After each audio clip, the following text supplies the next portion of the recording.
Alfama is one of the most popular tourist neighbourhoods in the Portuguese capital. Luis is a huge fan of the district. He spent 30 years in an association set up to protect it. He says Alfama is a victim of its own success. In 3 years, property prices have risen 64% in Lisbon. More than half of the houses of Alfama are of Airbnb, around 60%.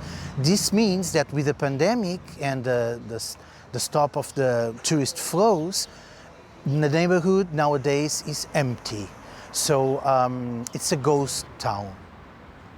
With empty Airbnb, the city's mayor has allocated 15 million euros to encouraging them to be rented out under a programme called Renda Segura, guaranteed rent. We make a 5-year contract to you. We can pay in advance 3 years rent, and then we sub-rent it to young people and middle class. The maximum rent that they have to pay for that apartment is 1/3 of their net income. The goal is to recover 1,000 flats for rental for Lisbon people, to win back the city centre for locals. Dia Tiago, vamos lá sentar, tenho aqui ótimas notícias para apresentares ao teu cliente da Renda Segura. Estate agents have already included about 200 flats in the programme. Portanto, neste caso concreto, a proposta que ele tinha do arrendamento tradicional era 1.400 euros, o que corresponde, com os benefícios fiscais, a 900 euros e, portanto, ele optou pelo programa Renda Segura porque financeiramente era mais vantajoso. Lower taxes and fewer worries. Those arguments have convinced Diana to rent her flat to the City Hall.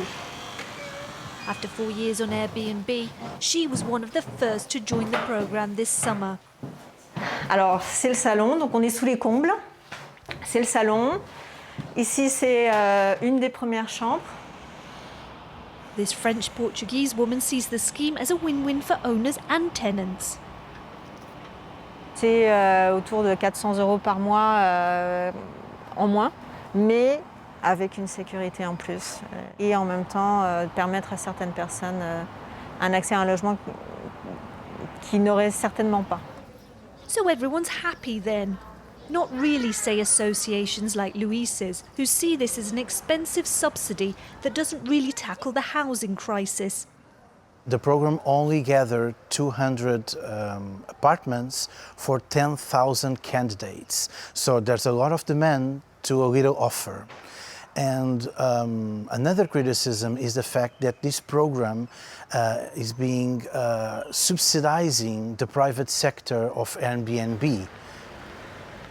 Among those hit by Lisbon's high rentals is Maria Neves. A painter, she isn't earning enough to pay her current rent. She's living in a flat that needs repairs, and she's on the verge of eviction.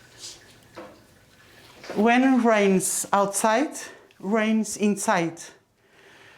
It's coming from up, the rain.